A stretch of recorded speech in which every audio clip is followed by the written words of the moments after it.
Hi, welcome to my YouTube channel. I'm Isaac from the School of University of Health and Allied Sciences and the Department Basic and Biomedical Sciences. Have you ever wondered when people say GMO is dangerous, or maybe you've heard the future of farming, that GMO is the future of farming? The truth is, the food we eat has become one of the biggest debates in science, and whether you like it or not, or whether you realize it or not, if perhaps eating a genetically modified food today. Now, what are GMOs? GMOs, or genetically modified organism, is a plant, an animal, or a microbe whose DNA have been altered in the lab to give it new traits. Think about editing your recipe, having a soup and you want a little bit spicier, you add more pepper. So in genetics, if you want your crop to have a resistance in pest, you add a gene to it.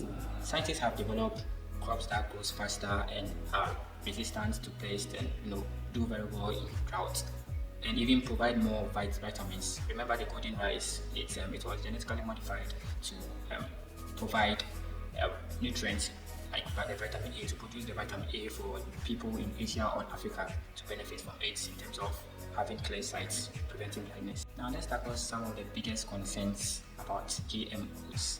So number one, GMOs are unsafe to eat. So this is probably one of the common fear of so many people. Many people think that GMO is unhealthy to your health, but this is what science is. There are reviews and a lot of studies that went on over the past 20 years. So genetically modified food have been tested and reviewed by organizations such as the World Health Organization, the US Food and Drug Authority, Drug Administration, the European Food Safety Authority. So far, studies show that GM food are safe to eat, just as conventional foods, and some are even more healthier than conventional food. Remember me talking about the golden rice, which which were created to make children have vitamin A in their diet. Now, does that mean GMOs are 100% risk-free? No, but that's not true for all foods. Even conventional food also can cause allergies and can cause food poisoning. As scientists, that's what makes scientists monitor GMOs very closely. Now, the second one is GMOs are unnatural. The second concern is, of course. So some people say since it's made in the lab, it's not natural. Yes, although it's made in the lab, it's not natural. But the surprising aspect is humans have been changing crops for thousands of years through selective breeding. Take banana for example. The wild banana, for example, was having so many seeds, and it's a little bit small, and the taste is really nice. Now we have the big yellow banana we all see today, which is nice and tasty. And taking a look at maize as well, the wild maize also look more like grass, and its taste wasn't really that good. So why should we care about GMOs? The answer is food. By 2050, 10 billion people will need to be fed, and climate change has made farming very difficult, like pests and droughts and poor soils. So GMOs aren't like a magic solution, but they can really help because they tend to create crop that are resistant to pests. And we have drought-tolerant crop that can survive droughts whilst others fail.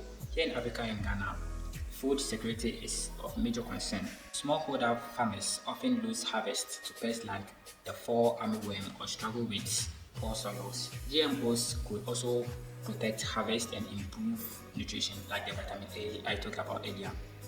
And that's why GMOs matters, because we are talking about food here and they are tied to food, fairness, and our future.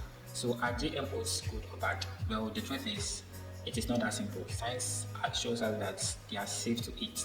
They can help with challenges like hunger, climate change, but there's still debate about environment, the seed ownership, and how fairly benefits are shared.